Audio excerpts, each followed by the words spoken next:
রমজান মাসে বাসায় চিকেন আনা হলে আমি চিকেনের সলিড পিসগুলো রেখে দিই, কারণ এটা দিয়ে নানা ধরনের ইফতার কিন্তু তৈরি করা যায়।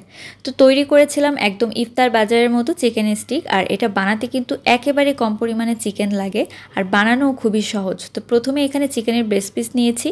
তো একটা চিকেনের ব্রেস্ট পিসের অর্ধেক আমি এখানে নিয়েছি, একদম ছোট ছোট করে কেটে নিতে হবে। এরপর ভালো করে ধুয়ে নিয়েছি।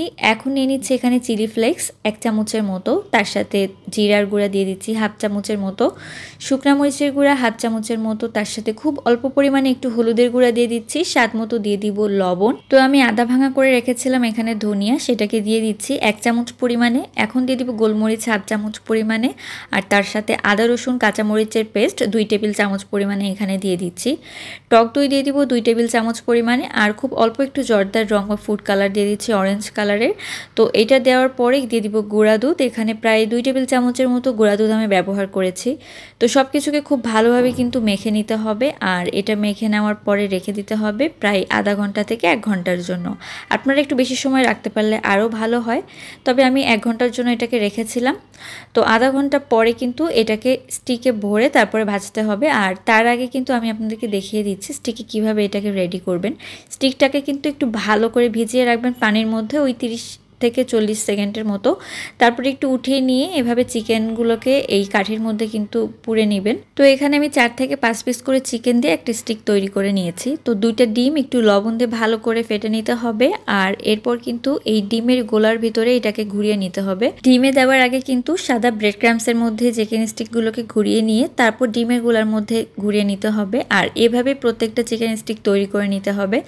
আপনারা চাইলে এভাবে ব্রেড ক্রাম্পসের মধ্যে গড়িয়ে নিয়ে এটাকে ফ্রোজেনও করে রাখতে পারেন, তবে আমি আজকে আপনাদেরকে সরাসরি ভেজে দেখাচ্ছি। আর এটা খেতে এত বেশি স্বাদ হয়, আপনারা যদি এটা বাসায় তৈরি করেন বা বাসায় ইফতারের জন্য দাওয়াত দিলে কাউকে এভাবে তৈরি করলে সে বুঝতেই পারবে না যেটা আপনি বাসায় তৈরি করেছেন।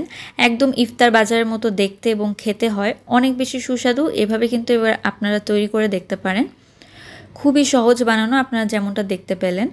তো আমি কিন্তু ব্রেড ক্রাম্পসের মধ্যে একটু ভালো করে কোট করে নিয়ে তারপর ওই ডিমের গোলার মধ্যে ঘুরিয়ে নিয়েছি, এখন সরাসরি দিয়ে দিলাম। আর একটা চিকেন স্টিক তৈরি করার পরে অনেকটা বড় হয়ে যায়, মানে একটা যদি একজনের ইফতার প্লেটে দেন তাহলেই কিন্তু এনাফ, 2টা 3টা করে দেওয়ার কোনো প্রয়োজনই হবে না। তো আমি কিন্তু একদম লাল লাল করে ভেজে নিয়েছি, দেখতেই পাচ্ছেন। বেশিক্ষণ সময় লাগে না, 15 থেকে 20 মিনিটের মধ্যেই কিন্তু মিডিয়াম লোতে রাখলে এটা ভাজা হয়ে যায়। তো এভাবে আমি সবগুলোকে ভেজে নিয়েছি, আর এভাবে ভেজে নিয়ে কিন্তু আপনারা যে কোনো ধরনের সস বা গ্রিন সস দিয়ে কিন্তু পরিবেশন করতে পারেন। ভেতরটা একদম খুব সুন্দর করে সেদ্ধ হয়ে গিয়েছে, যেহেতু চিকেনটা একদম ছোট করে কেটে রেখেছিলাম। তো এই জন্যই কিন্তু ভেতরটা একদম ভালো মতো সফট হয়েছে এবং সেদ্ধ হয়ে গিয়েছে। তো এই রমজান মাসে কিন্তু আপনারা এইভাবে একবার তৈরি করে দেখতে পারেন। বানানো যেমন সহজ, খেতেও কিন্তু অনেক বেশি সুস্বাদু হয়। আশা করি রেসিপিটি আপনাদের অনেক ভালো লেগেছে। আল্লাহ হাফেজ।